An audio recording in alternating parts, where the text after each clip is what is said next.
Okay, very good. I got back on after having to reset a few things right as you were saying we'd be waiting for another couple minutes. So wonderful. Okay, well, I will officially call this meeting to order. Welcome, everyone. Thank you all for coming to our second call here. And I want to do just some quick introductions. Excuse me. We welcome Councilmember Mundy again. Thank you so much for taking the time to join us. We super appreciate having you here. And we welcome Director Ellen Abraham and her staff. And so thank you very much for being here and for your support. And then Commissioner Melissa Thompson and I are representing the Human Relations Commission today. And then Director Abraham, do we have Attorney Carmen joining us today? I need to check to make sure that nothing has happened with her schedule, so I can do that while you all proceed. But one order of business, Commissioner Price, that's even more urgent is that I sent like an SOS email out to everyone a few minutes ago because staff and I could not recall whether or not you all agreed on who would be the secretary for this subcommittee, because we do need someone who would be willing to do a roll call for each meeting and then also to take notes or minutes. It doesn't have to be anything complicated in terms of the minutes, but just somebody who could do that, and we could have those for a matter of public record should someone need to or want to see those. So that's what we really need to do before we go any further, is just see if we have a volunteer who'd be willing to take that on. Very good. Yeah, we did bring that up last time, but no one had said anything at the time, and I did not hear anything in the last few weeks. So I assume we have not gotten a volunteer for that. So, is there anyone on the subcommittee who would like to volunteer? And if no one's up for volunteering permanently, we could get a volunteer for today, and then try to go to find a permanent one going forward.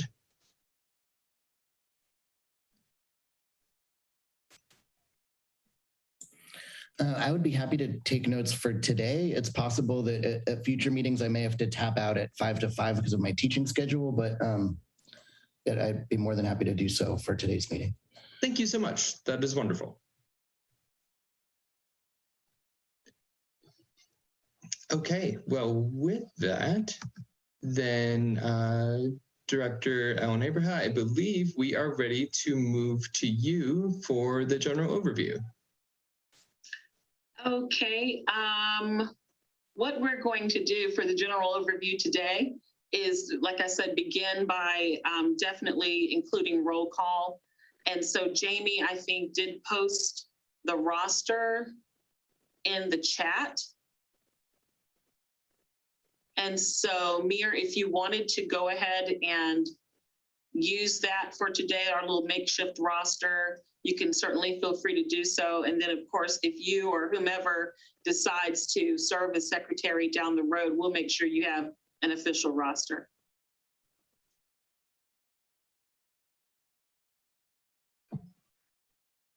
Okay, wonderful. Do we need to do a going around roll call like we occasionally do, or just go ahead and use the list for today? Either or is fine for today, I think. Okay.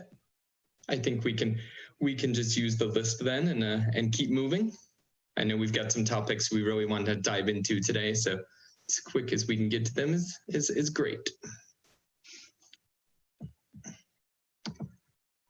Director Ellen Abraham, did you have anything else you wanted to cover for general overview, or are you all set?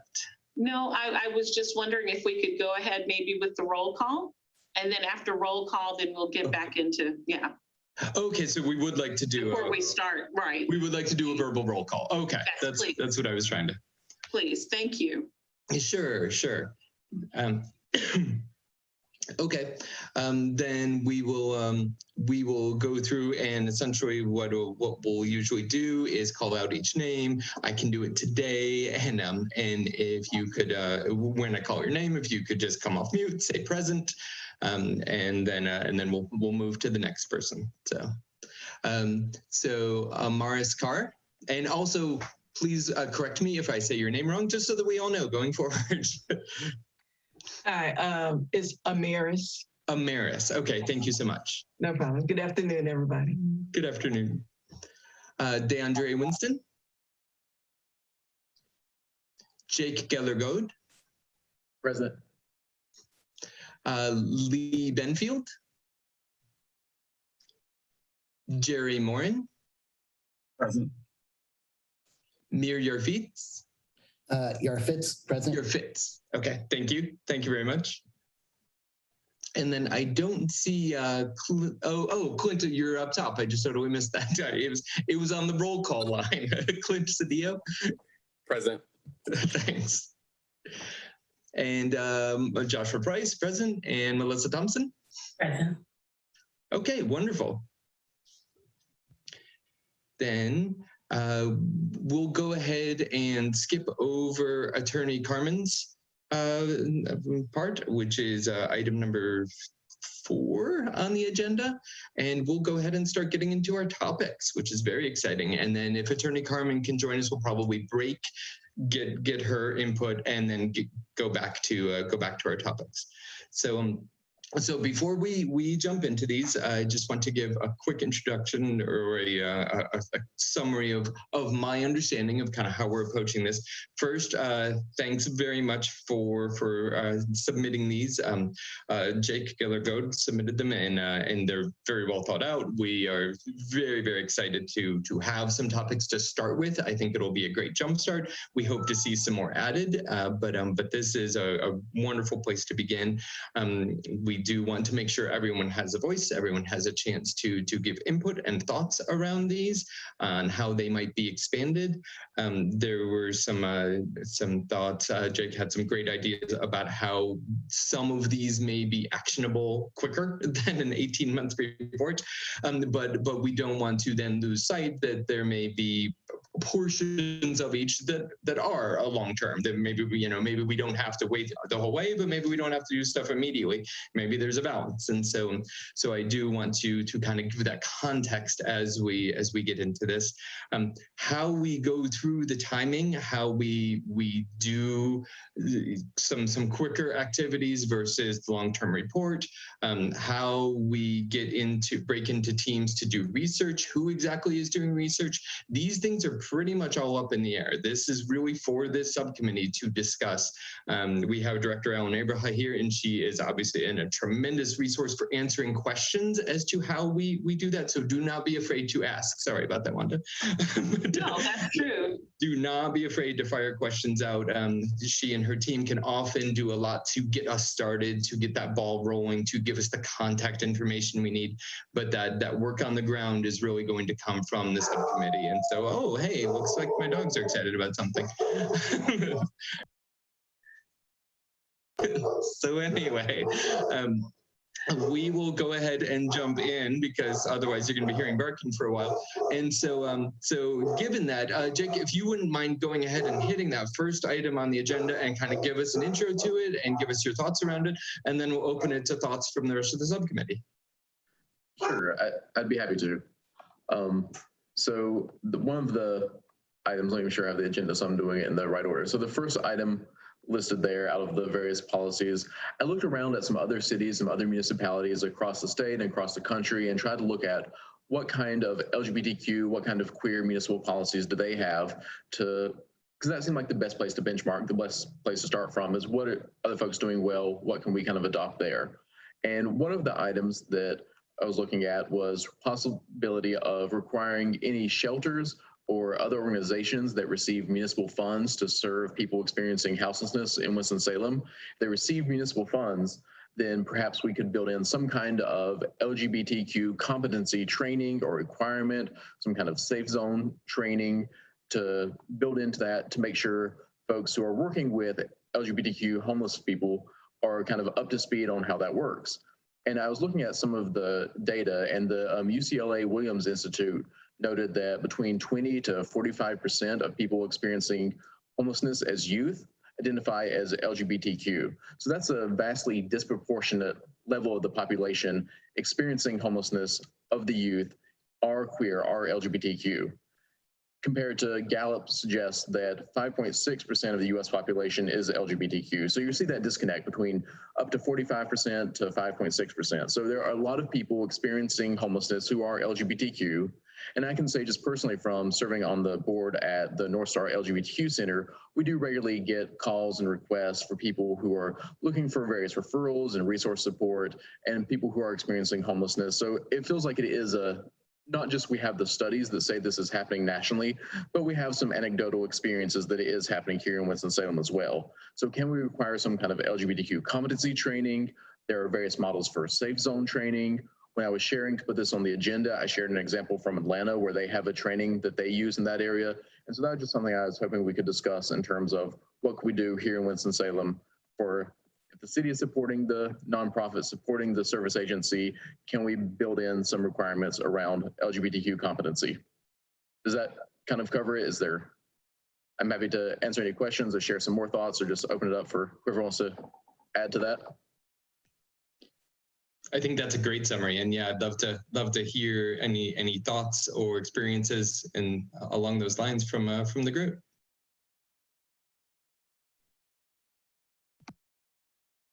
Councilmember Mundy. I think as far as making it a requirement, this is where Attorney Carmen and also possibly Marla Newman, I think, Wanda, could help us figure out if in fact we could make that a requirement, because oftentimes those monies are federal funds and the federal government attaches the strings to them.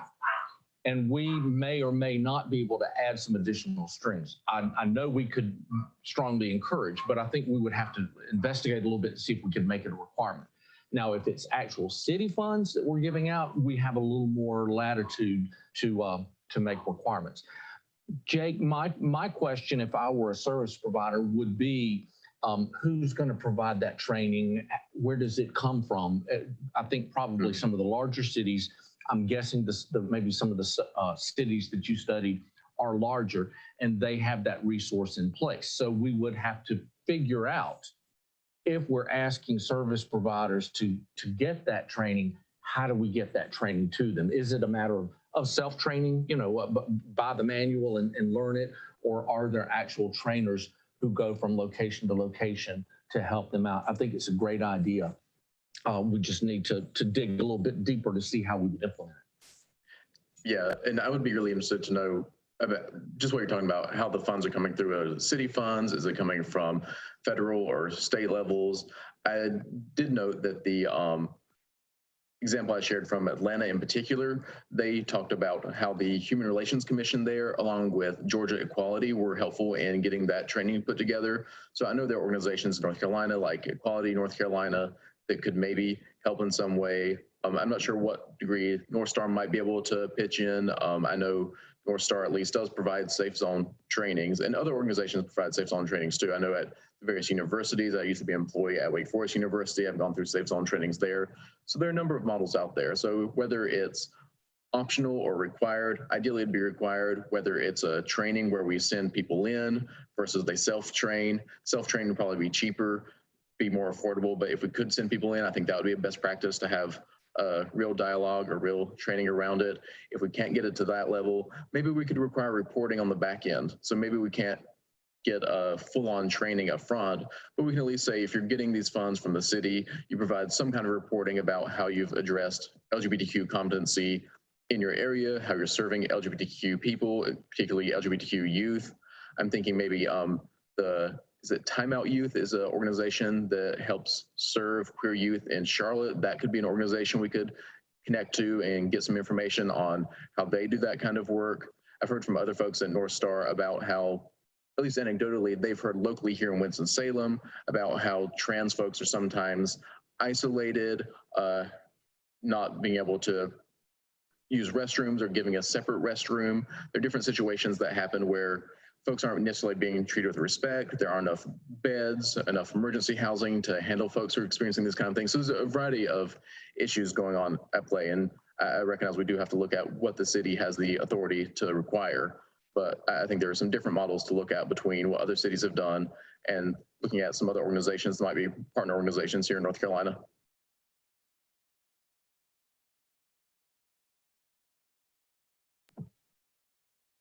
Yeah, that sounds great. A lot of good thoughts, a lot of good ideas. Director Alan Abraham, so do you have any thoughts as how we could go about identifying where that funding does come from? Is that what we were saying that we'd need Attorney Carmen for, or is that something that like that this council could potentially research on their own? Well, I think that may be more of a determination potentially for the city council once it has gone through the administration, once it's gone through staff to try to explore different avenues. I don't know in terms of specific funding how that could be covered otherwise. I know that within the human relations budget, we would not have funding for that because, you know, of course, especially for this particular budget year, the budget's already been done. And so we would be looking at something certainly down the road for any kind of proposal to be built into our budget as a department. But I do agree with Council Member Kevin Mundy in that our city attorney and our community development director would probably be able to best address how this would look in terms of whether it's federal funding involved versus city funding. And I know that, of course, city funding, that's going to be more of a city council thing. And if it's federal funding, yes, we do have to go by whatever the rules are for that particular funding source, whether it's through HUD, which would most likely be the case. I can speak to the fact that with HUD, because our department here in Human Relations, we have a HUD grant that is separate and apart from what community development has. Ours is specifically focused on fair housing. And of course, when you're talking about sexual orientation and gender identity, gender expression, those are not explicit protected classes under fair housing law. However, gender discrimination is. And so those are considered subcategories under gender discrimination. And so if there's any type of fair housing law protection that would be afforded under the Fair Housing Act, that is how we could get involved and potentially investigate any claims of violations. But if we have any money available for outreach and education, then we could certainly use a part of that, but it would not be a lot of money. You know, it wouldn't be probably what would be needed to have this as an ongoing type of initiative. And just, Jake, I wanted to mention, I know this is farther down and this is something else you'd mentioned, but as a tie-in with the Human Rights Campaign scorecard, you probably know this, I don't know if anyone else does, but with respect to the scorecard, one area that is listed is pertaining to youth homelessness amongst the LGBTQIA+ population. And so this would be a great tie-in with that, this very recommendation that you've made, because that would get us a couple of more points on that scorecard. And for those who don't know, the Human Rights Campaign issues a municipal scorecard each year for the municipalities throughout the United States. And here in Winston-Salem, we have been working quite diligently to get our score up. I mean, it was not a good score that we had, but it's been going up incrementally for the past several years. And we anticipate that it will go up again this year. And particularly if the city council does pass the NDOs and we are able to proceed with doing some of the work that we're attempting to undertake with this subcommittee and through other avenues, we do anticipate that the score will continue to go up for the city. But again, any way that we can get points to improve that, we really want to consider strongly and explore. But this would be, like I said, a very good tie-in, especially with the youth component of the scorecard, because they do have a focus that's explicitly on the youth. So I just wanted to mention that. Councilmember Mundy, did you want to chime in? I hope you do. I did, just very briefly, because Mayor also raised his hand. I was going to ask if anyone on the committee has a direct link or relationship with anyone who's working in the homeless shelters like Samaritan Ministries, Salvation Army, Family Center, and so forth. That would be a good place to start to actually talk to an ED or program director from one of those organizations to find out, are they already doing that training? Is it realistic? What would that look like on their ends, so that we, when we get ready to present something, that it is something that is actually palatable for those organizations and that we're presenting it in the best possible way. So I don't know if anyone has those personal connections or not. I know one person at Samaritan Ministries, and I will be happy to ask her. I can't remember what department she's in. It might totally be out of her wheelhouse, but that's a good place to start if anybody knows folks directly that they can consult with.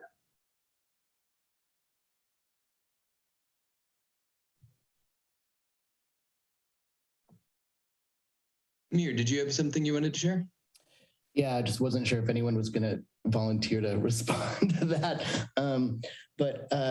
Anecdotally, I have certainly spoken to a number of transgender youth, here in Winston-Salem who struggle with, the threat of being unhoused, if not being unhoused. And, one of the big issues is, many of these shelter spaces are single sex, and the way that somebody's sex is determined is often up to those places. And, this is an issue obviously across the country, and certainly something that a lot of, places have tried to deal with as one of these factors. And, I also don't know if there are issues with any of these shelters being often religious, if they also, sort of how that stuff works with how they get to determine how they put people together or divide people up. So I think as part of those conversations, it would just be important, and maybe if we just start having conversations with some of those EDs, just asking them how they deal with these issues, and maybe in particular, making sure that we elevate these questions about youth, about keeping youth safe, and particularly thinking about how sort of single sex, how sex determination is being made. If talking to folks initially is where we want to go. So I have volunteered at and have a contact with Bethesda Center, which houses both male and female. I'm happy to reach out to them to see how they're managing that, if there's any training in place.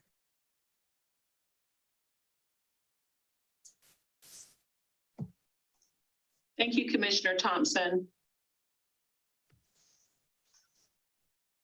Yeah, and thanks for the extra thoughts and the extra input. I feel like that gives a potential subcommittee here, subcommittee, a few things to start on, figure out which organizations we want to reach out to them, talk to their EDs, kind of get that thought, and then maybe also be working the funding angle and the what would training look like angle at the in the background at the same time. But yeah, I feel like that, and I think I don't know if we want to talk about like who might do that right now. I feel, and it's just my instinct, I feel more like we should go ahead and go through the items we have on the docket, and then maybe come back and say, okay, who would be interested in jumping onto these sub teams to do a little bit more investigation. Does anyone have a strong opinion otherwise, or any opinion otherwise? Light opinion as well. Okay, cool. We'll go with that. Before we move on, does anyone have any immediate thoughts? Continued with this issue that's on the table. Okay, wonderful. Then if we could move on to Jake's next idea, thank you so much, of Pride Crosswalk. Jake, if you wouldn't mind kind of giving us your thoughts on that.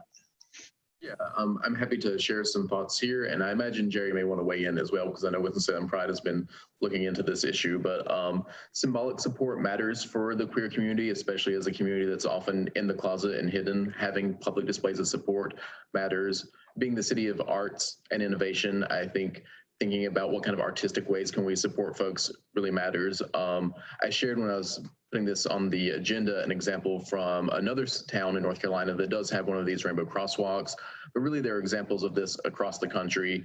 And I know there are different ways you could do symbolic support. You could rename streets, you could do statues. There's lots of different ways to do symbolic support, but one of the more common ones for the queer community have been these pride crosswalks where you have the rainbow colors. I think the ones that if it's a symbol geared towards inclusion, making sure it's one of the more inclusive versions of the Pride colors. There are versions out there, the Progress Pride flag, the Philadelphia Pride flag, various other ones that include colors not just for LGBTQ, but also specifically for the trans community, to have the black and brown stripes to signal racial inclusion. So I think thinking about how we could do potentially a Pride crosswalk and do it in one of the more inclusive ways like other cities in North Carolina and across the country have. So that was kind of that item. And I know Winston-Salem Pride has been calling for this as well. So Jerry, I didn't know if you wanted to add anything on that front.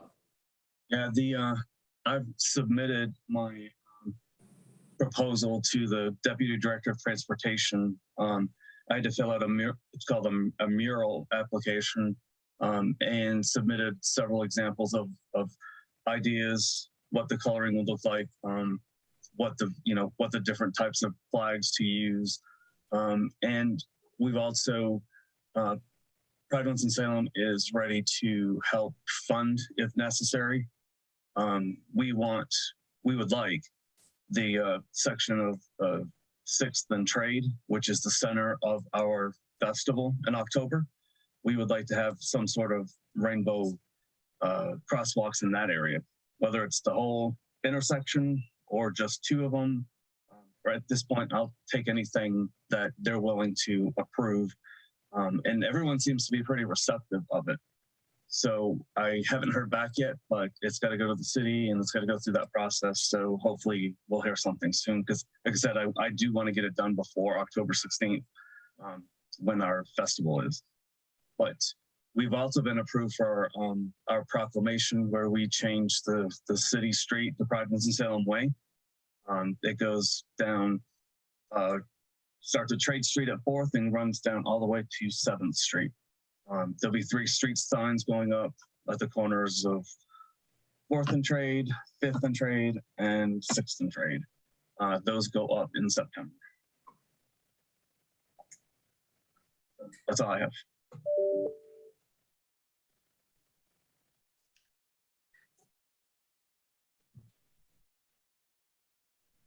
Councilmember Mundy, please go ahead. Jerry, just a question.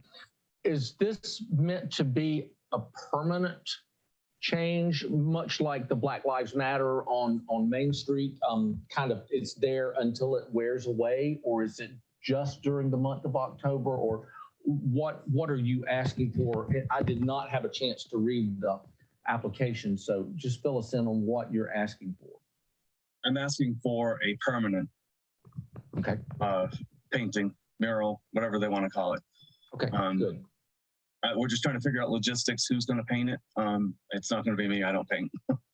But I've got some companies that will donate the paint that we need. It's the same paint that they use for the BLM stuff in the street.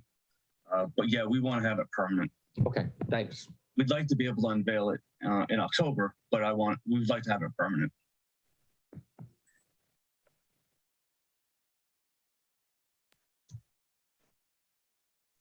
And I wanted to circle back. Sorry, Commissioner Price. I just wanted to circle back because I know just a moment ago we were talking about the item under 5A on the agenda regarding shelters, and then we kind of touched a little bit on the Human Rights Campaign scorecard.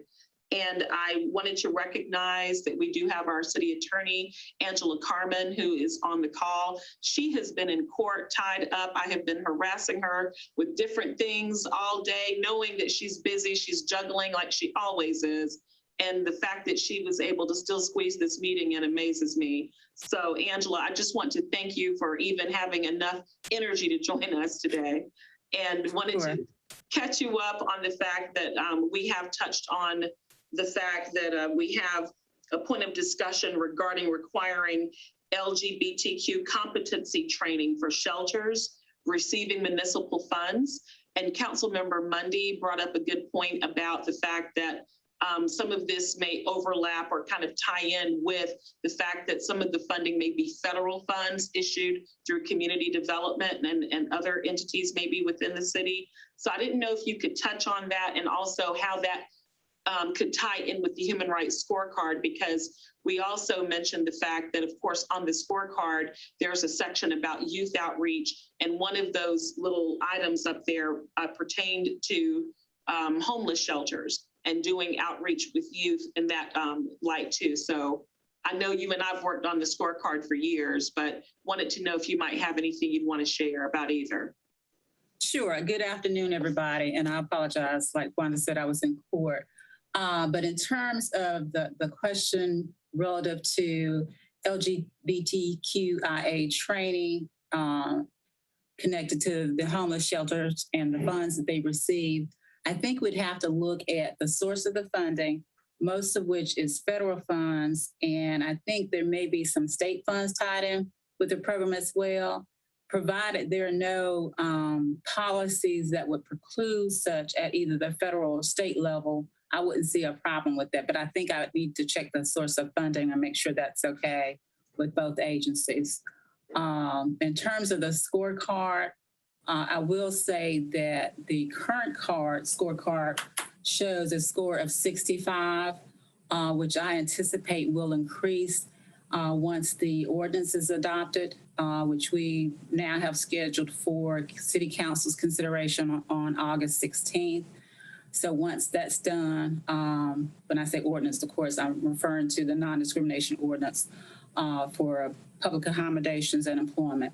So once that's done, I anticipate that score will be increased. And there were also some other points that in response to the scorecard that we did make to the Human Rights Campaign, one of which is that our Recreation and Parks Department also has initiated some programs to do outreach to our youth, LGBTQIA youth, as well as seniors.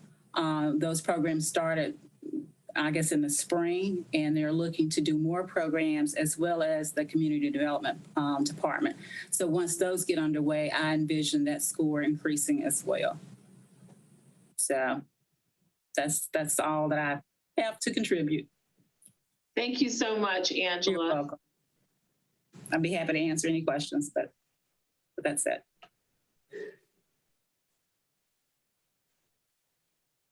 Jake, did that kind of address some of the issues and questions that you had about that particular item?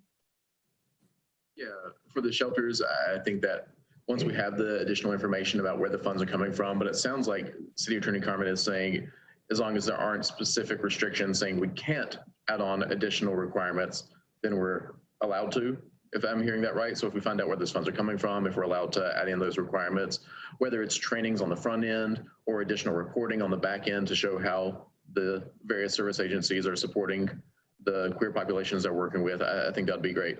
Yeah, I think you all can make that as part of your recommendation. But ultimately, I think City Council will make that decision. But assuming there's nothing in policies, federal policies or state policies that would preclude such, then yeah, I think that is a possibility. But I think ultimately City Council will make that determination. So it sounds like including your recommendations. I'm sorry. Oh, no, I'm sorry. I was just going to say that echoes what I was saying earlier before you joined the call, that a lot of this it would rise to the level of a City Council decision. Yeah. Okay. And again, I'm going to jump in here.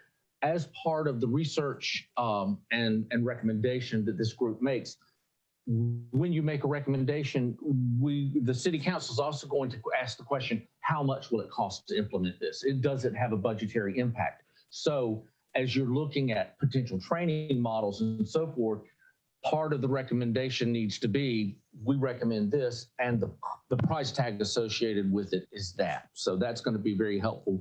Make sure as a group that you're adding that extra level of detail on what it will cost, because like everybody else, the first thing the council will ask is, do we have the money to cover this? And also, who's going to provide the training? Are there groups around to provide that type of training? How much would they charge to provide it and so forth? So yeah.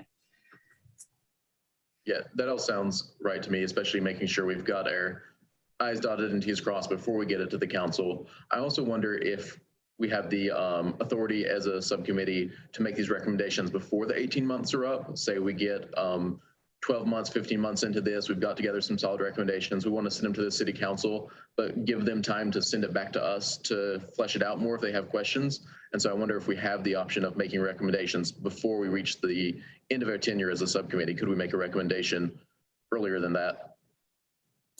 I wouldn't see any reason why you could not do that. I think the 18th month time frame is sort of like the ceiling. In other words, it needs to be done by that time period, but I don't think there's anything that precludes you from doing it earlier than that.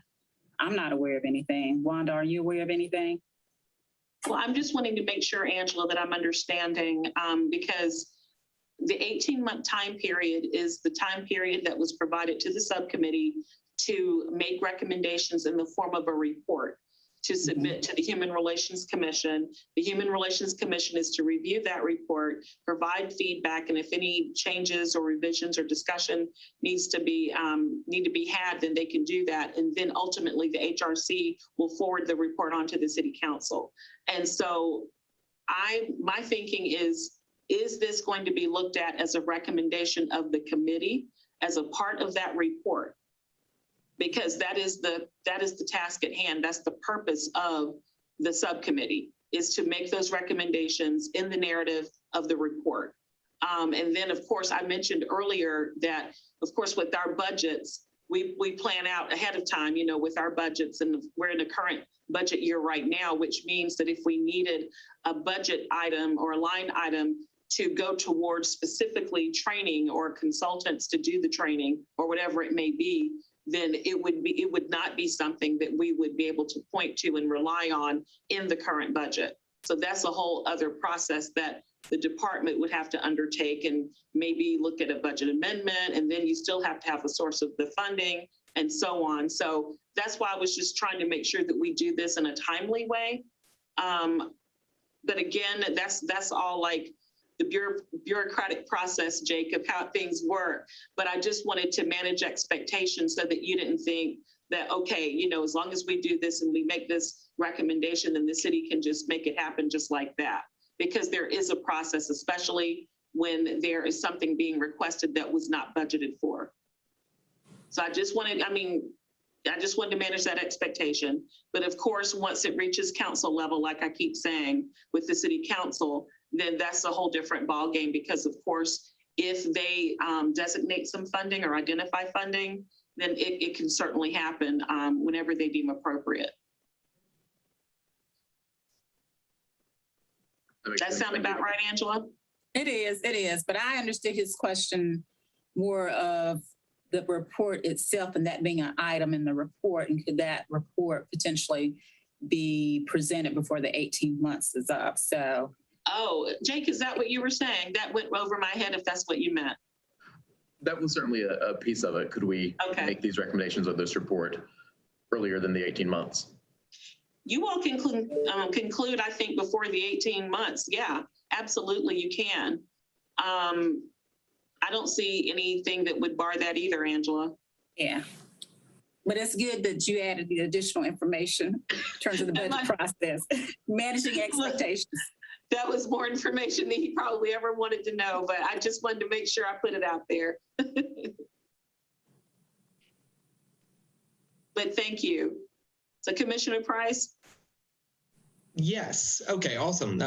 Let's go ahead and return to the crosswalk ideas. So it does sound like Pride Winston-Salem, Jerry, you've got that kind of already in motion. That's not something we're waiting on an 18-month window for. Like, that's something that's already going. So the question then I think becomes is, do we want a subcommittee to talk about similar things, to talk about future improvements, to talk about any kind of physical city changes like that we'd like to consider, like to make? Jake, I hope I'm not going too far afield with your idea, but is that something that this committee wants to consider, or is that something that Pride has already, really got a good hold on, and we would rather use our resources in other places? So thoughts there?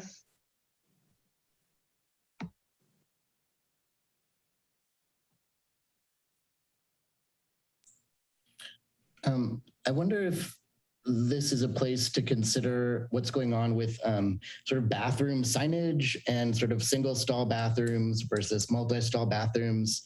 how that's being done, first of all, in city buildings, and then more broadly, if we are able to be talking with, businesses. I know that's something that's sort of later on the table.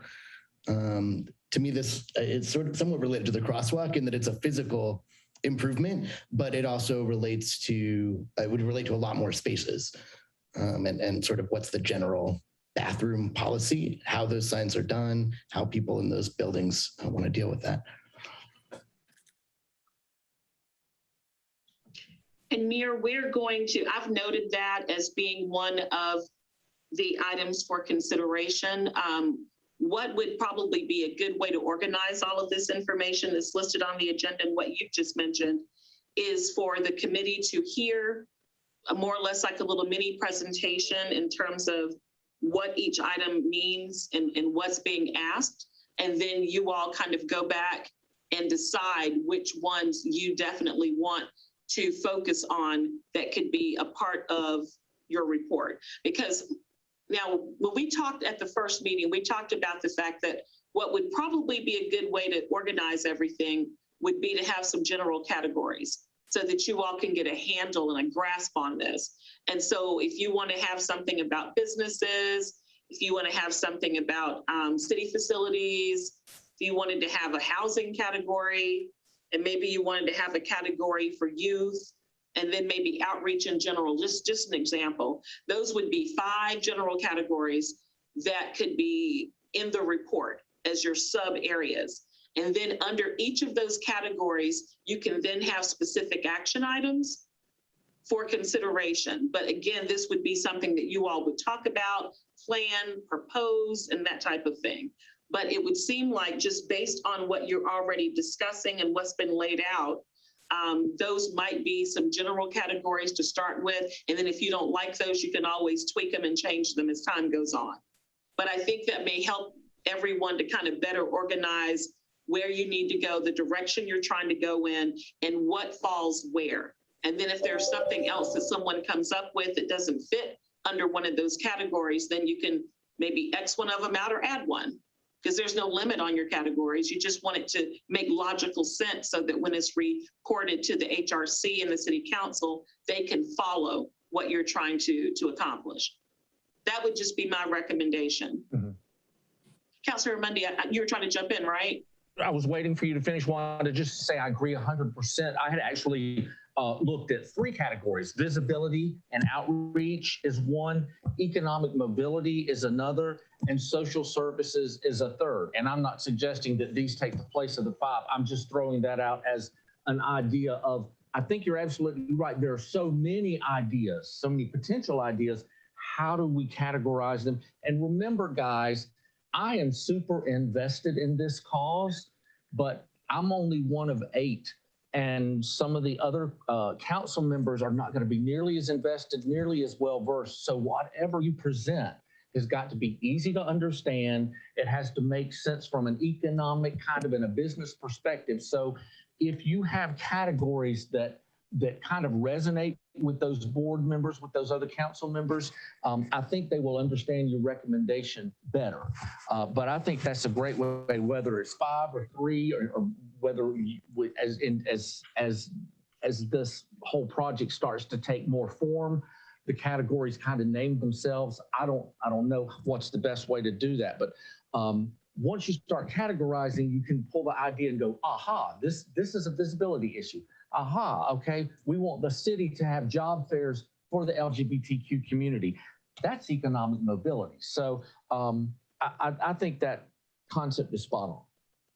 Councilor Mundy, what do you think then about, how about a combination of one being housing, because I hear housing when we're talking about shelters and things like that. And I have a feeling it's not going to stop there, because I've mentioned a couple times we need to think about fair housing protections too. Mm-hmm. But anyway, housing, city facilities, that's something I just heard with talking about the bathrooms and so forth. Outreach / visibility, mm-hmm. That could be a third. Economic mobility, and then social services. So that would be 5. Mm-hmm. Mm-hmm. Yeah. And what do you all think about that? Yeah. The housing and the, helping suicide prevention and anything that kind of, those to me would fall under a very broad social services. Oh, okay.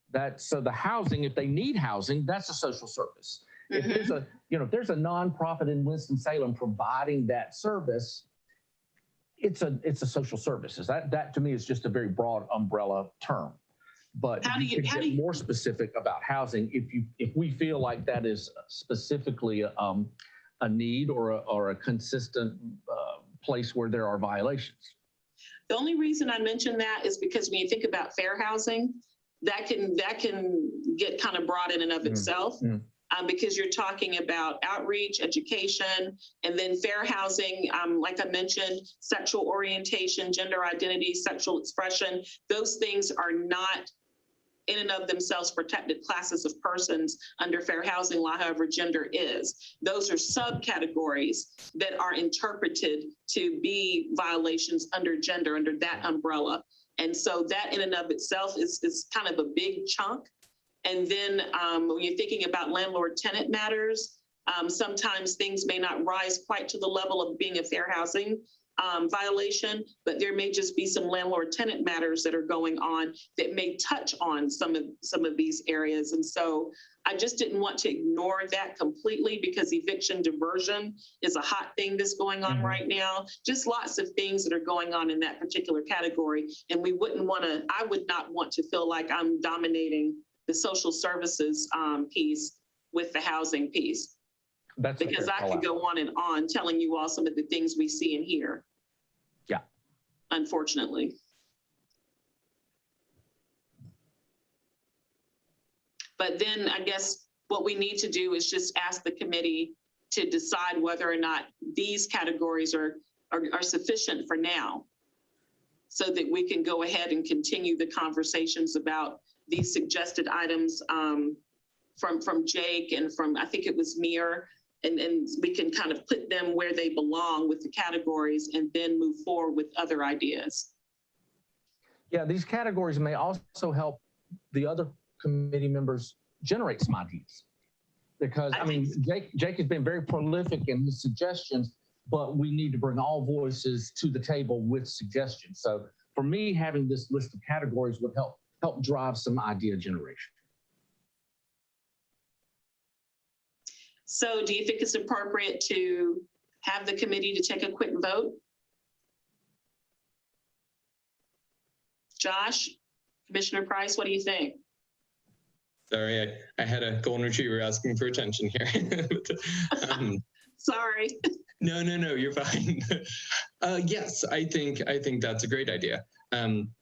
So I apologize. Oh, thank you so much, Mir. Great job. So we'd be looking at housing as one, city facilities, outreach visibility, economic mobility, and then social services, not including housing. I think that sounds great to me. So if we want to go ahead and take a vote. Director Alan Abraham, if 4 votes, would Melissa and I be included in that, or would it just be the subcommittee members? Wow, Commissioner Price, you know this is only our second meeting. And we're kind of figuring it out as we go, and I'm so happy we have the city attorney on the call. But I mean, technically you are chairing the subcommittee. Okay. And Melissa or Commissioner Thompson is co-chairing with you. So I would think so. I would think you all would have a vote, but I defer to her. I would think that you all are considered members of the subcommittee. So as members of the subcommittee, you should have the right to vote. That was my assumption as well. I just wanted to make sure. My question would be, what exactly are you voting on? And are you voting on each category separately? I would recommend, for expediency, that we first see if anyone has any more thoughts they want to add before, but then I would see if anyone wanted to make a motion that we vote on accepting these 5 subject areas that Mir has put in the chat as our 5 broad categories for now, in order to form groups around and do more investigation, and that we go ahead and vote on that. and then go forward from there. Okay. So first, does anyone have any further thoughts on those? Because procedure being what it is, once we put the vote on the table, we have to either accept or deny, and then move forward. So any further thoughts on those 5 categories and how they might be divided out? Go ahead. Sorry. Just for clarity, homelessness would be included under housing or social services? It's a wonderful question. I would say let's put it under housing. I would say that, but that may change because the more you all talk, it may be like, but for now, I would say housing because we're talking about the shelters. And I know, again, from a fair housing perspective, fair housing touches on homeless shelters, making sure that they are compliant with fair housing law. That's the only reason I'm saying that for now. Thank you. You're welcome. Jake? Oh, I was just going to suggest that I do think these are some great categories to start with. And given that it sounds like we have the power to vote again in the future and change the categories if we find that we need to, I think it's perfectly fine to start with these. I was kind of interested in maybe going ahead with the next 2 like subletters on the agenda, just because I think if we discuss these items, we may realize, oh, there are some more categories we want to think about, or actually these do sound like the right categories to start with. So I wondered if just diving into those discussions a little more might help us think through the categories a little bit before we vote on them. But I do think before this meeting concludes, having voted on these 5 categories is the right thing to do.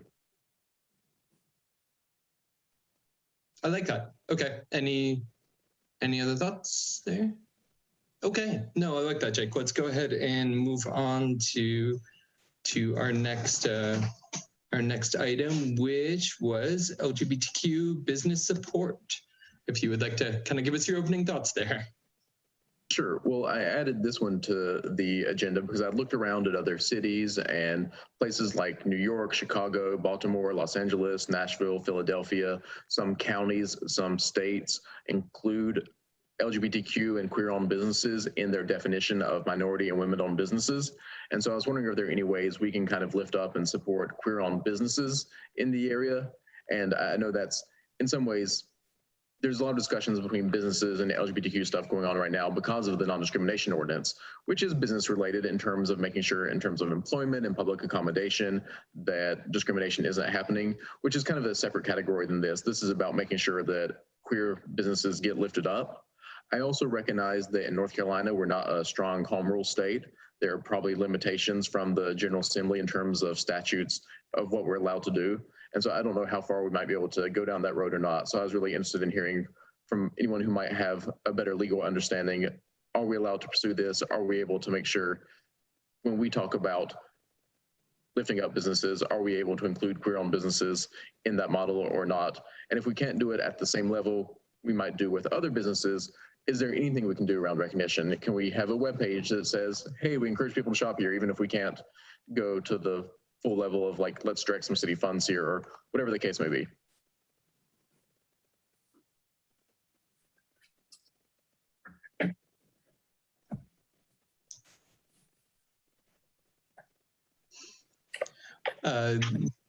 Wanda, do you have any thoughts around like the legal issues there, or Attorney Carmen? I was going to ask a question to make sure I understand what his question is in terms of, are you talking about highlighting the businesses in terms of what they're doing, their activities that are supportive of the LGBTQIA community? So what exactly are you referring to? I want to make sure I understand your question first. Sure. There are a number of cities across the country that include LGBTQ-owned businesses in their definition of minority and women-owned businesses. And so whatever programs they have to support minority and women-owned businesses, or in terms of how city funds get used or contracts get set up, whatever direction they have for minority and women-owned businesses, they include LGBTQ-owned businesses in that model. And other cities do that. Can we do that here?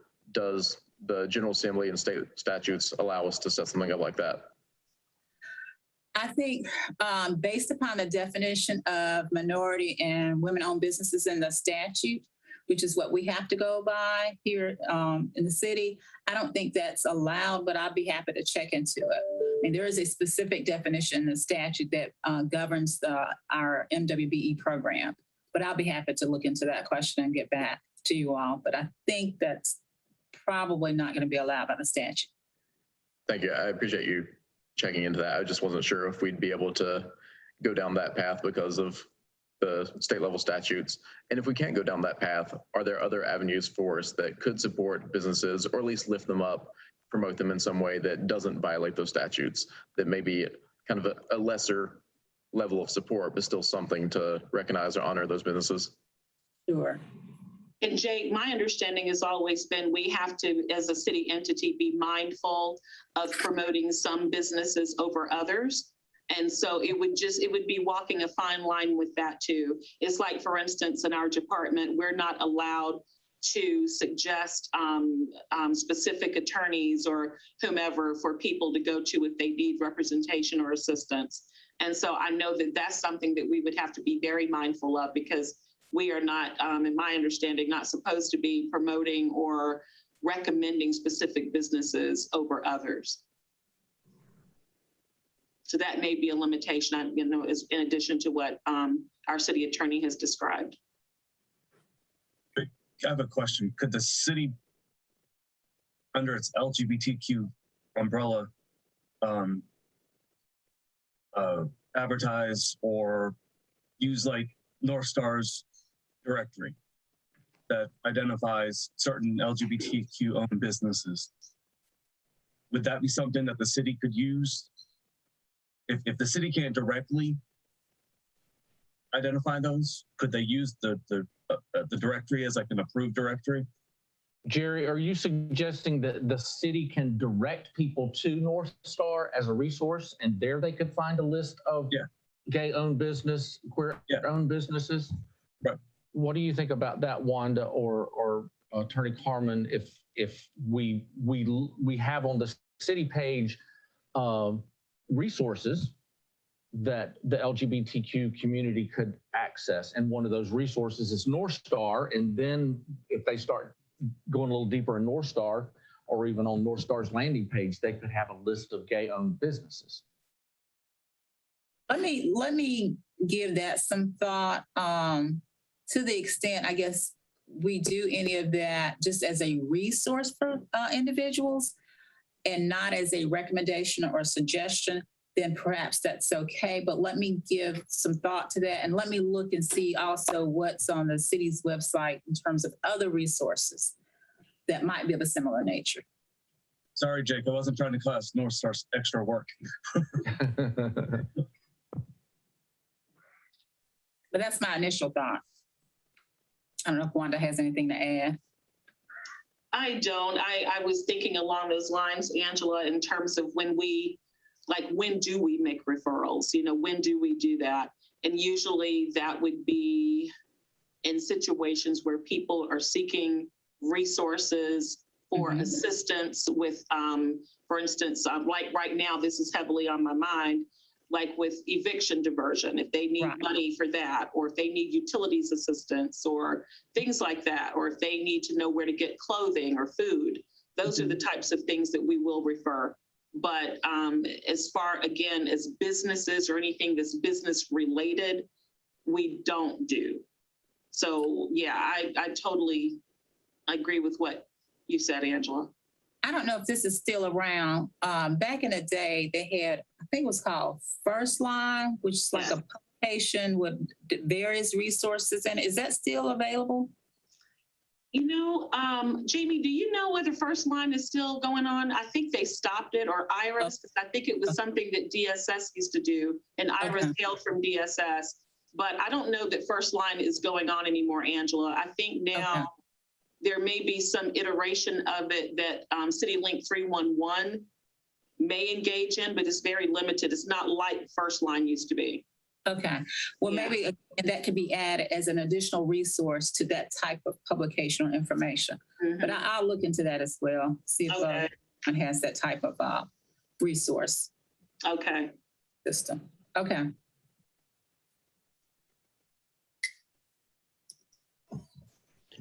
Okay. Any further thoughts at the moment on the business support initiative?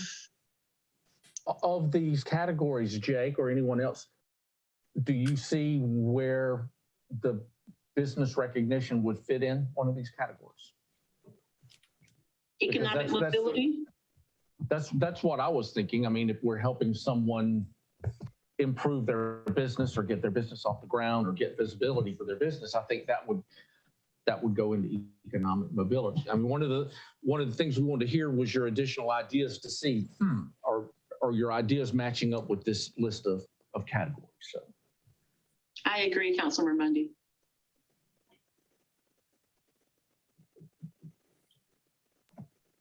Okay, great. Well, let's go ahead and move on, if I can get my golden retriever to stop nosing my arm, to Amaris has her hand raised. Oh, thank you. I had just virtual hand. I totally missed the virtual hand. Amaris, please go ahead. Hi, I just had a question about our process in that as we're generating different ideas, you know, is this, I guess I just want to clarify that we're just generating ideas to investigate that we would then, as a committee, decide if we wanted to pursue. Like if we found that there are ideas that, you know, I guess, you know, just to speak clearly about this current discussion about promoting LGBTQ businesses, you know, I think about how there's already difficulty for Black and Brown folks to get some of the MWBE, excuse me if I get the acronym incorrect, but to actually maximize those opportunities as they compete with white women. I think about gay white men who would also enter into that arena and that competition. And I know the attorney spoke about, you know, there being certain statutes and limitations that she would investigate and return. But I guess just generally speaking, you know, as we think about the things that we want the city to do for LGBTQ populations, you know, there's always that question of the intersectionalities and how pulling one lever could negatively impact other levers that we're trying to pull. So that's, you know, so just to be clear, that's what's driving my question, but the question is about process. So like, are we just generating ideas and then we explore, and that's just what we're doing right now? I just want to be clear on that. And Commissioner Price, I can tackle that if you'd like. Amaris, yes, I think you're right on target. Right now, ideas are being generated for consideration by all of you. And this is not certainly going to be the last. And you're going to have many, many, many, many discussions about ideas and recommendations for what needs to go in the report. What we're trying to do right now is just make sure that you have some general parameters or some structure with your ideas, so that if you come up with something, if it fits one of these categories, great. If it doesn't and everybody feels strongly about it, then perhaps a new category needs to be created. And so that's where we are right now. In addition, when you mentioned MWBE, and yes, you got it right, businesses that are owned by women, by racial minorities and so forth, those are the ones who are actually captured right now with the current MWBE guidelines. And so we were trying to just explore whether or not the LGBTQ community would be included in that if that was statutorily allowed. But if not, then, you know, just exploring what else may be out there. But with respect to MWBE, it is firmly established and understood that it does include or look at women and racial minorities, most definitely. Wanda, I just want to add to that. My personal feeling is, Amaris, you're spot on. That a lot of gay white male in general does not have the economic issues standing in his way that a Black business owner might. And that's what Angela's going to look into. And I think we're going to find that we cannot include LGBTQ in that definition. So I think your concern is well founded, but I don't think it will be an issue because statute will keep us from doing that. However, I think one of the things we have to remember as a subcommittee is our peers, our colleagues, our LGBTQ friends and activists are going to say, why didn't you pursue that? So we definitely want to ask the question. We want to ask the question and be able to answer it. We didn't pursue that because state statute does not allow that. So even if we know an idea might not pan out, I think you need to have in the back of your head, who's going to beat me up if I didn't look into this as a possibility? Does that make sense to everyone? Because people will beat you up. Let me tell you, people will, no matter how much good you think you're doing, you will still get beat up. So just consider all those things that your friends are going to come up to you and say, why didn't you look into X, Y, or Z? Okay.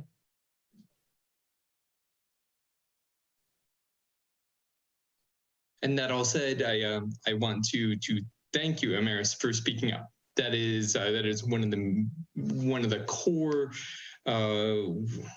factors in putting this group together, was to make sure that this group was diverse within and of itself, so that we could get ideas from all different angles. And so that is, I 100% encourage you to continue speaking up with any ideas like that, whether or not you think they're going to be positively or negatively taken by the group. It's very important for us to hear them. So good stuff to everyone on that.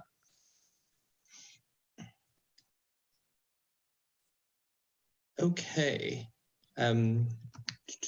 Sorry, I lost track of where we were for a second. Okay, so I believe if there weren't any other thoughts on the business support, which right now feels like it's kind of at a holding pattern while we discover what our legal avenues are. And then, as we just discussed, what we then would want to do.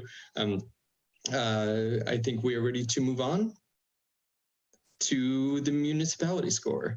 So if Jake, if you wouldn't mind walking us through the Human Rights Campaign municipality score. We've discussed it quite a bit already, so I think we have a lot of familiarity, but just to kind of close that gap.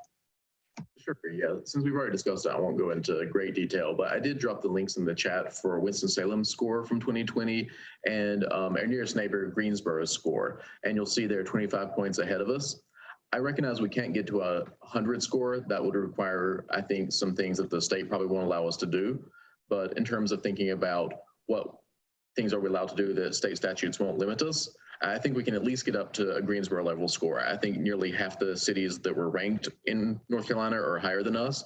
I think our score has probably been going up in recent years thanks to the work of the HRC here, and that's wonderful. And I think it would be a benefit to the local queer community to have us have even more programs and support. And I think kind of nationally, when people look at, do I want to live here? Do I want to move here? Do I want to work here? Do I want to bring my family here? Is this a safe place for me? This score is one of the kind of national standards that folks look at. And so it sounds like we already have some things in the works that could improve the scores. It sounds like if the NDO passes, that can improve the score. When I was looking at Greensboro versus Winston-Salem, I did see things like programs around queer youth, programs around older folks who are LGBTQ, programs around trans members of the LGBTQ community. So these different sub areas where Greensboro had a little bit higher score than us, I think just doing some comparisons between these. So in some ways, these scores are several different policy areas that could fall into several different categories. So because it's across so many different metrics, so I wasn't quite sure how this one would land in our final 5 categories we've discussed, since it itself contains so many policies. But that's something I wanted to lift up, that I think we can get ahead of the pack, at least get to the front of the pack along with Greensboro in North Carolina.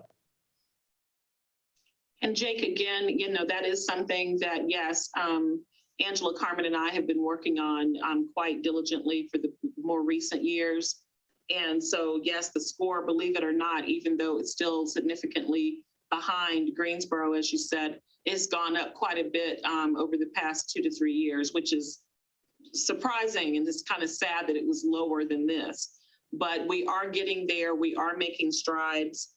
I think it's important to note that. And I think that in terms of the scorecard and the whole matter with MEI, it would probably fall under, Councilor Mundy, help me out now, either outreach and visibility, or I don't think it, because it's not exclusively focused on economics.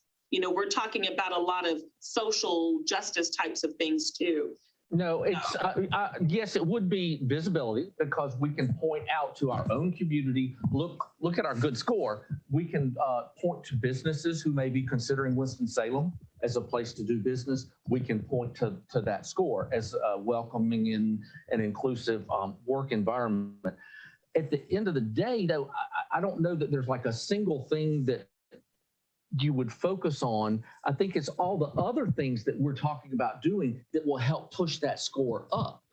Right. But it is, as we consider whether or not we're going to do something, we could ask the question, will this help improve our, it's MEI score, right? MEI? Yes. Is that right? Will this help improve our MEI score? So we could use that almost more of a helpful decision maker or yardstick as we are assessing ideas. Right. And the way I think that the way the Human Rights Campaign looks at it, they looked at the scorecard as being something that does touch on visibility and outreach in all of the areas, all of the categories really that we've been discussing. It even has an item about housing. It has something about employment. It has something about public accommodations and city facilities and so forth. So it really touches on so many of these other categories, like you said. So it seems like outreach and visibility would be probably the best fit. That would be my recommendation to the subcommittee. That's what I was thinking right away as well. So. Okay. Okay, does anyone have any items that they would like to discuss similar to these items we've just discussed before we move to a vote on the subjects that we'd like to coalesce around? Very good. Okay, I will now be looking for someone to make a motion, because I'm not supposed to do it from my own committee, of accepting the 5 categories that Mir helpfully posted in the chat: housing, city facilities, outreach, visibility, economic mobility, and social services, not including housing, as the 5 categories that we will kind of make some subgroups around and investigate for recommendations. So the way that would go is someone just says, yeah, I would like to make a motion that blah, blah, blah, blah, blah, all the stuff Josh just said. Yeah, I would like to make a motion that we accept the housing, including fair housing, city facilities, including bathrooms, outreach and visibility, economic mobility, and social services, not including housing, are the 5 categories that we establish for this committee to have as our own subcommittees. Very good. And then we will need someone to volunteer to second that motion. I second that motion. I think we just have. That? Okay, he didn't catch who seconded. It was both Clint and Jerry. So you can pick one, throw them down, but we do need to capture who made the motion and who seconded. It's very important. Yeah. Okay, well, thank you very much for making the motion and for seconding. So, yeah, no, I guess that is the word. So now we will do a roll call for votes. I'm going to just scroll back up, and this is the aye or nay vote, right, Wanda? That is correct. Okay. So I will just start at the top. So Clint, your vote? Aye. Amaris? Aye. DeAndre? Dre? Aye. Thank you. Jake? Aye. Lee is not with us. Jerry? Aye. Mir? Aye. Mir, you there you are. Melissa? Aye. And myself, aye. Unanimous, amazing. We have done something. So, Okay, well, that is wonderful. We do still have 10 minutes left, and I think that this might be a good time to divide what we've just talked about into these categories, which I think will be pretty quick and easy, and then also go ahead and start talking about who might like to lead the charge in each of these areas. And of course, we'd like to get representation from the committee so that there are different people kind of leading the charge in these areas. Anyone have anything else they would like to discuss before we undertake those? I did want to ask a related question. Once we establish these subgroup working areas, I know there are city open meeting laws. How much work can we do between the meetings? Can we have email discussions? How can we do the work of these subgroups without violating open meeting laws? Wanda? I'll defer to our city attorney. Yeah, basically, if you have a majority of the subcommittee communicating via email or meeting, then you're subject to the open meetings law. I guess the question is, with these areas, do you envision having 2-3 people working on them? What is the idea? Because Angela, even with, for example, city council committees, if you have a majority of that quote established committee meeting, then you have and you don't do meet the notice requirements, then you violated the open meetings law. So their subcommittee, which is established subcommittee, is subject to the open meetings law and so forth. So my suggestion would be just treat your subcommittee meetings as if it was a study committee meeting. Does that make sense? Your smaller group meetings, if you're going to have a majority of that group, treat it like you would the actual subcommittee meeting and be as open about it as possible. I'm sorry. Angela, I don't think they would have more than 2 to 3 people in these groups. I mean, or they could make sure that they don't, so that they don't even have that as a trigger. Yeah. Because this was already a small group. So. Angela, are they required to create a subcommittee to study this particular aspect? No, they're not. Are you suggesting that we don't create smaller subcommittees, just less than a quorum of the full subcommittee can meet and talk about it? So if you got 3 or 4 people, then that's not a quorum. Exactly. So, okay, so they're really just discussion groups as opposed to a subcommittee. Yeah.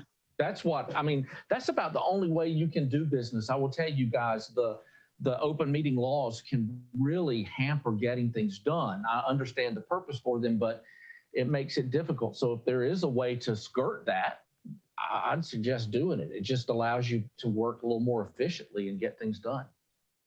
If there's a way to get together without having to meet those requirements. Right. Discussion group sounds great. Jake, I'm glad you asked this question. So if less than a majority of you all want to get together, have a discussion about one of the topics or many of the topics, then that's fine. So that goes back to not having more than 2 to 3 people anyway. Yeah. Because there's a total of 7. Would Melissa and I not be included in that number? I wasn't counting you. That's right. I wasn't counting Josh and Melissa. So a maximum of 4 people in any discussion group for discussing things. Okay, very good. Thank you. That was a very important clarification. So I'm going to Alt-Tab here, and we'll start kind of walking through the items we've discussed. So we, sorry, I got distracted for half a second. We have the issue with competency trainings for shelters. I would assume that goes into social services, non-housing, or is that housing? We were going to put shelters with housing. That's right, because of the issue you had brought up, Wanda, of the tie that they have together. Okay, great. Okay, our next was crosswalk, which we had kind of opened up into a general visibility issue. I don't know if then we have a bullet item to put under the visibility discussion group, or if that group just kind of whoever starts forming that group wants to just start from a blank slate, since Jerry's kind of got the crosswalk immediately coming in the future. We hope. So the Pride crosswalk would just go under outreach and visibility? Sure, as a discussion item, but not necessarily something that the committee is pushing, because we're hoping that will be done by next month or 2 months from now. The human rights campaign, I got my HRCs right. The human rights campaign would also fall under that category. I know Yes. Okay. Outreach and visibility. Agreed. HRC scorecard. Yep. Okay, we then had kind of the general topic of LGBTQ business support, and I assume that would go under economic mobility. Okay. I think so. Very good. And then I am so sorry, Mir, you brought up the topic. I did not make a note of it. Could you remind me as to what that was? The question of bathrooms.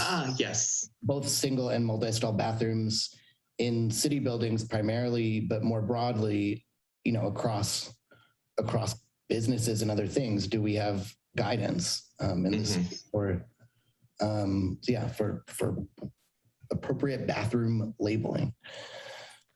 Let me just mention this. The state law precludes what cities can do as it relates to bathrooms. So I probably need to pull up that law to make sure that's even an area, in particular outside of city facilities, that you all can even really make any recommendations for. So, but I'll do that. And for now, we can have that under city facilities, Mir, if that sounds right to you. Okay.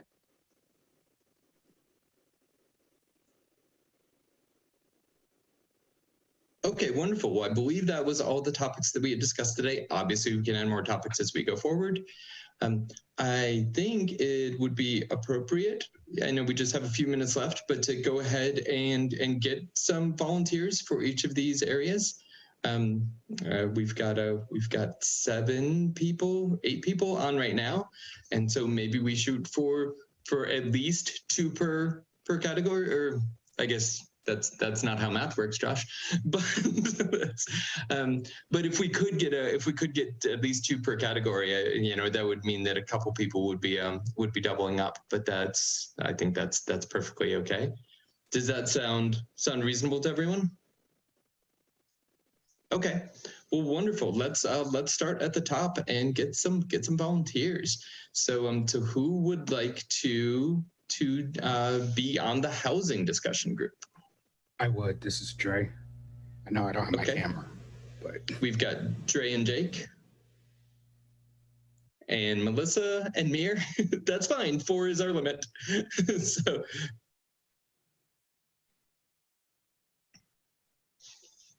Okay, Dre, Jake, Melissa, and Mir. Very good. Who would like to be on city facilities? I'll volunteer for city facilities. I'll have a wonderful talk with myself. I'm very entertaining, so that should go well. Okay, well, I'll do some look into city facilities on my own for now, and then we'll go from there. Who would like to look at outreach visibility? Oh, Dre. I don't have my hand, but I've got a Clint and a Maris and a Jerry and Jake. Oh, I guess not. Oh, I'm sorry. Dre, did you? Yes, but I guess if it's not too many, then it's fine. No, that's Jake, since you had a lot of ideas, do you mind giving up your spot on that to Dre for now? Sure, happy to. Thank you. Thanks, Jake. I appreciate it. All right, who was the 4th? I have Clint, Amaris, and Dre, and Jerry.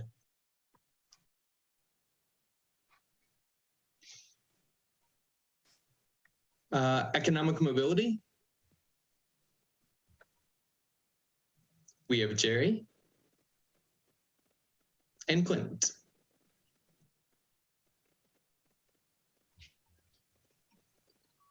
Okay, and then social services.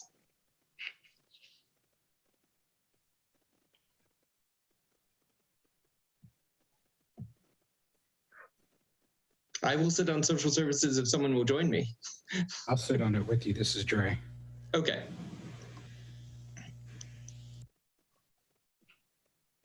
Very good. Mir, do you mind running back through that real quick as to who we've got on each? Yes, what I have is housing, Dre, Jake, Melissa, Mir. City facilities, Josh. Outreach visibility, Clint, Amaris, Jerry, Dre.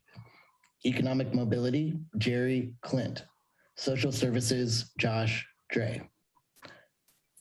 Okay, very. I'll put that in the chat also so that people can see it and copy it. Do we have each other's emails to start these discussion groups? You all have the group emails that I've been sending, and I think maybe Jamie and or Councilmember Mundy might have done a couple too, but whenever I email you all, that's everybody. So if you take a look at that, those are all of the emails. And we're trying to figure out, and Clint, thank you. And Dre, thank you. We're trying to figure out some groups that we could do, not in violation of anything, Angela, but some chat groups that we could have just to be able to send you notifications, you know, meeting notifications and all that. So we're going to be experimenting with that. So bear with us. But in the meantime, just the group emails I've been sending, everyone's included. Okay, wonderful. Oh, there's the dogs again. I'm just going to speak over them. Oh, Kevin, please go ahead. Josh, so I can mute for a moment. Couple of things. One is, you all know I'm not an official member. I don't have a voting voice on this. But if I can help any of the individual groups, let me know. If I can point you to the right person, if I can help you open a door to get somebody to talk to you, don't hesitate to call me. That's one thing. Josh, the other thing is I want about 2 minutes or less at the end of the meeting just to tell the group about something else that's actually county related. But go ahead and finish your agenda and then throw me in for the last couple of minutes. Okay, that sounds great. And I think we are there. Oh, I guess we do have, we need to announce our next meeting date. Yes, I can help you with that. The next meeting, you're welcome, is always going to be on the first Thursday of each month. And so your next meeting, I think, will be September 2nd, if I have my date correct here. And it will, for now, it will still be via Zoom, and it will still be at 4:00 p.m. Wonderful. Does anyone have any issues that they know of with that? Okay, cool. And if somebody can't make it, just give us a heads up so that we'll know not to wait for you to start the meeting. Just let us know if you can't join us. Right, right. Okay, I think we are at the end of our agenda. So, so Councilmember Mundy, if you'd like to go ahead. Thanks, Josh. You guys probably know that the county commissioners are a good bit more conservative than the city council. The other thing that you also have to remember is that even though you all live in the city, I think every one of you is living in the city limits, we are all still represented by the county. We're part of Forsyth County. We have one commissioner who is trying to get a proclamation passed for October and to get some visibility specifically within the county for LGBTQ populations.